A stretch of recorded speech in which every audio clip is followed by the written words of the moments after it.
Nous sommes lundi, bienvenue dans votre journal des sports. Merci d'être une nouvelle fois en notre compagnie sur l'antenne de Canal 32. N'oubliez pas, à 19h15, la deuxième partie du JT Sport. Retrouvez le MAG Sport et cette semaine, ce sera en compagnie du Rosières Saint-Julien Handball. Dans ce MAG Sport, nous vous présenterons ce club qui fait autorité dans ce département lorsque nous parlons handball. Mais avant tout cela, le programme de ce JT Sport avec un retour sur le match amical de l'Estac vendredi qui a opposé le club troyen et la JOCR à Sens. Une rencontre qui a permis à Jean-Marc Furlan de faire jouer ses nouvelles recrues. L'équipe réserve était quant à elle opposée à Lunéville, un match où les Troyens se devaient de gagner pour laver l'affront de la première journée contre Dijon. Il y avait aussi du handball avec une journée Coupe de France pour les clubs au bois. Nous avons suivi le derby féminin entre Sainte-Morcroix et Rosières Saint-Julien. Et puis enfin, nous reviendrons sur l'épreuve de course à pied des 12 km de Vaud, première organisation pour le club du VAC qui attendait 200 concurrents pour cette compétition. Voilà pour le programme de ce journal. On passe à présent à l'actu du week-end.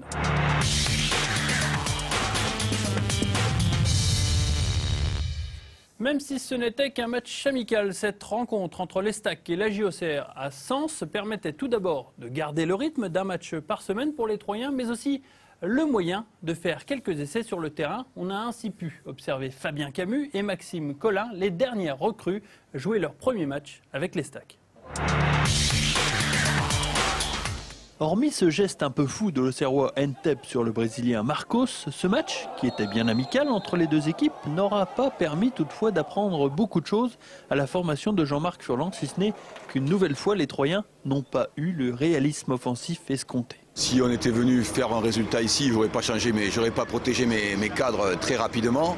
À la mi-temps, on aurait laissé Nivet, Thiago et puis brécher tout le monde sur le terrain. Évidemment, on est venu pour faire jouer du temps de jeu un peu à tout le monde. Et donc dès la première mi-temps, à la 45e minute, on a déjà préparé l'île en protégeant les joueurs cadres. C'était très important. Sur le match, c'est 13 tirs au but pour l'Estac, 3 tirs au but de Auxerre, dont 2 pénaltys. Donc c'est pour vous dire voilà la physionomie. Donc nous, il faut vraiment préparer le championnat. Donc voilà, c'était châtissé. L'occasion tout de même pour le coach troyen d'observer tout son groupe face à une formation iconaise rajeunie pour ce match. Fabien Camus, le nouveau milieu de terrain de l'Estac, a ainsi effectué toute la rencontre au poste de milieu relayeur à gauche. Une prestation assez satisfaisante pour l'ancien joueur de Genk. C'est une bonne chose de pouvoir côtoyer tout le monde sur 90 minutes sur un match. C'est une très bonne chose, je suis content. C'est sûr qu'il va falloir peut-être encore un petit peu de temps, mais disons que jouer un match entier dès le départ, c'est une bonne chose. Pour Maxime Collin, en revanche, la première apparition du joueur formé à Boulogne-sur-Mer fut assez contrastée puisqu'il jouait pour la première fois sous les couleurs de l'Estac après avoir effectué un seul entraînement avec ses nouveaux partenaires. Je me suis bien senti physiquement, j'ai fait quelques petites erreurs à corriger, mais bon, dans l'ensemble, je me suis plutôt bien senti dans cette équipe. 3 s'incline donc 2-0 face à une équipe de la JOS en grand génie, puisqu'à 2 reprises, c'est le malheureux Outrebon en seconde période qui donna l'occasion aux joueurs de Jean-Guy Valem d'obtenir 2 pénaltys transformés respectivement par Capot et Angebar. Mais le score n'avait que peu d'importance, un match qui était avant tout le moyen de faire quelques essais au niveau tactique. Et Maxime Collin, justement, qui fut la dernière recrue du mercato estival. Sa venue au club troyen était effective mardi soir, peu avant minuit. Âgé de 20 ans, le latéral de Boulogne-sur-Mer va découvrir la Ligue 1 avec l'Estac. Le jeune défenseur est de surcroît international des moins de 20 ans avec l'équipe de France. Le montant de son transfert est estimé à 500 000 €. On l'écoute avec le micro de Damien Ardois. Aujourd'hui, je suis très content de venir ici. Comme l'ont dit le président et le coach, tout le monde a fait des efforts. Le club de Troyes, le club de Boulogne, moi-même. Je suis très heureux d'être là. C'est à moi de prouver que je peux jouer, de progresser à l'entraînement avec un groupe qui est de qualité quand même plus importante qu'à Boulogne. Je viens ici pour progresser, pour jouer. Je ne me fixe pas d'objectif particulier.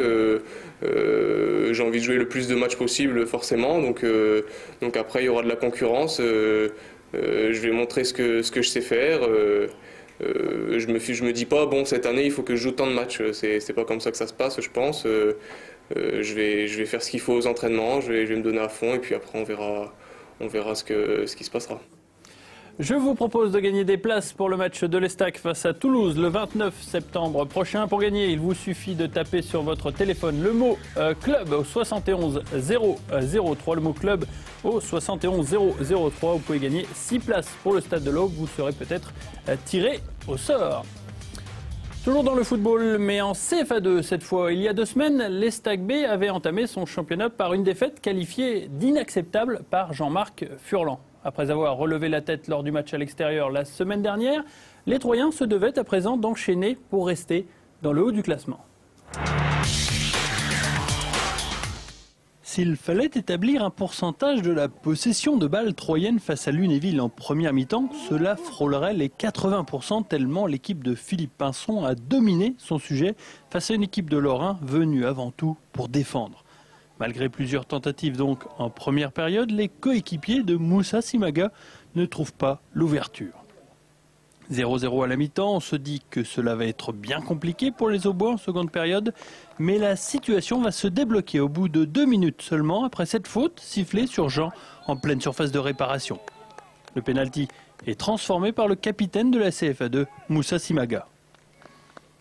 10 minutes plus tard, Jean est à la conclusion de ce centre de Cabot pour le 2-0 qui met l'Estac à l'abri. Car même si les Lorrains se décidèrent enfin à sortir de leur moitié de terrain, le score ne bougea plus et l'Estac engrangeait ainsi sa seconde victoire d'affilée. On savait que la semaine dernière, ils avaient gagné comme ça, en jouant très très bas, beaucoup de monde derrière et puis en contre. Puisqu'on a notre directeur qui vient de Vesoul, donc on avait les infos. Mais bon, voilà, les garçons étaient prévenus. Ceci dit, on n'a rien mis en place de particulier par rapport à ça. Si ce n'est d'être patient, appliqué et de faire attention aux contres en restant bien organisé. Et effectivement, ça a mis une mi-temps le temps de prendre le tempo. Ceci dit, mis à part 5-10 minutes en deuxième mi-temps où on a un petit peu reculé, on a plutôt joué chez eux. Donc c'est satisfaisant. Et puis bon, les 2 buts sont venus, donc c'est très très bien. Ouais. Pas de match la semaine prochaine pour les réservistes troyens. Une opposition est toutefois prévue contre la DH d'Avalon à Romilly-sur-Seine samedi.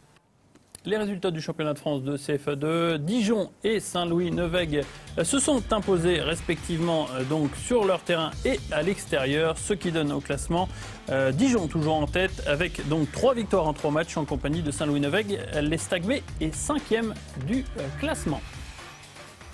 On rétrécit le ballon maintenant pour évoquer le handball. Sainte-Maure 3 et Rosières-Saint-Julien débutaient leur saison respective par un match de Coupe de France et donc un derby. Une rencontre que l'on promettait déséquilibrée entre les 2 formations.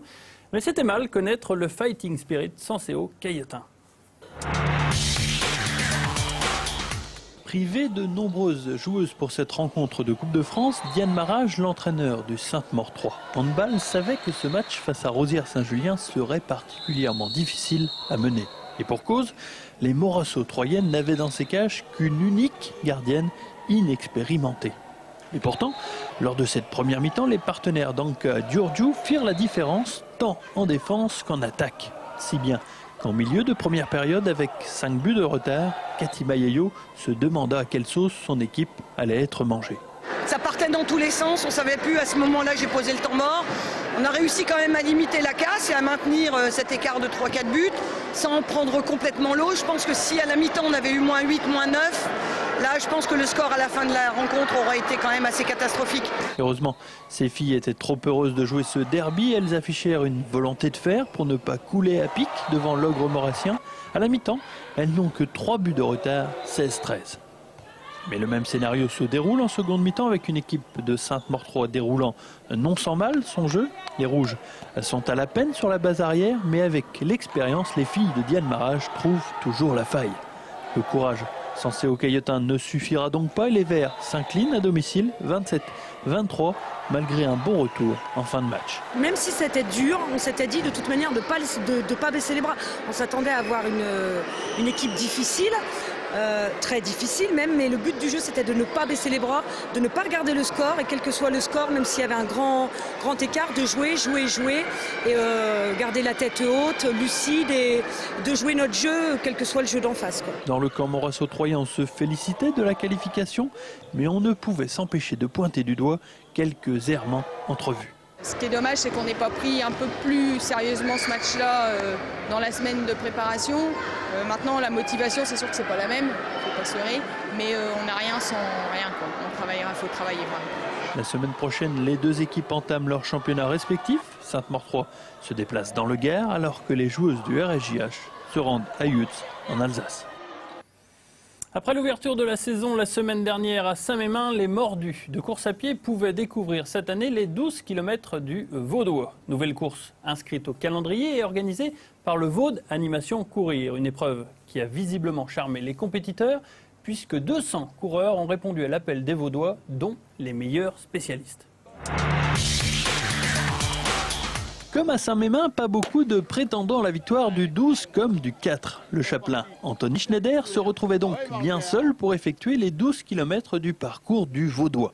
Heureusement, lors des 4 premiers kilomètres, il put recevoir l'apport de l'Aixois Aurélien Velu, disputant l'épreuve courte. Mais pour le reste de la course, le licencié de Lussac dut courir sans repère sur une distance un peu inhabituelle. Là, quand tu es tout seul, c'est sûr que c'est monotone et puis il n'y a pas de boss, il n'y a rien. Donc sur du plat, tu perds un peu de vitesse. Derrière, une coalition s'organise emmenée par la Eutre du TOS, mais Schneider est décidément trop fort. Il s'impose en 42,05. Comme souvent, je suis parti fort. J'ai couru vraiment 8-9 km à bloc.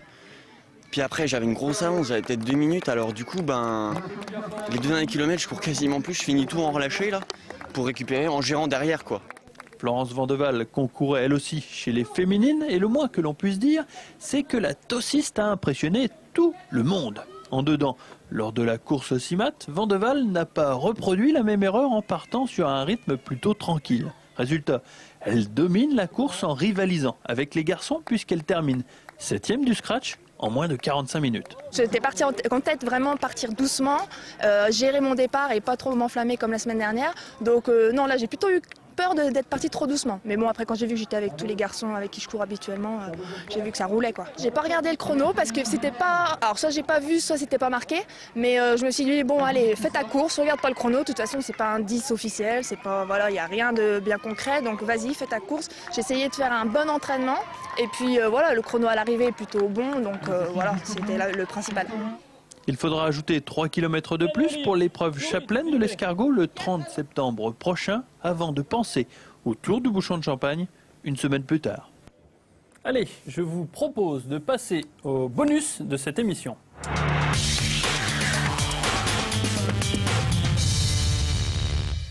Et dans ce bonus, nous parlons basket car nous allons évoquer la reprise du BC Saint-André qui va tenter de relever la tête après 2 saisons où les Dria manquèrent l'accession d'un cheveu. Aujourd'hui, quelques joueurs sont partis, d'autres sont arrivés, mais l'ambition n'a pas disparu. Cela devient depuis 2 ans une horrible ritournelle. Saint-André domine le championnat de National 3 de basket durant toute la saison avant de finalement s'écrouler dans les derniers matchs et laisser donc ses adversaires monter à sa place en N2. Des blessures profondes pour un effectif encore très marqué par cet échec. Ce genre de choses on n'oublie pas, quoi. C'est clair, c'est pour ça qu'on est là. Moi personnellement c'est pour ça que je suis là un peu cette saison, pour essayer de redorer le blason un petit peu, monter, voire essayer de faire la même prestation que la saison dernière. Donc on va tout faire pour y arriver, quoi. Les dirigeants de Ria ont en outre perdu 2 de leurs meilleurs éléments à l'intersaison, l'emblématique Ben Abidi ainsi que l'arrière Toumani Konaté.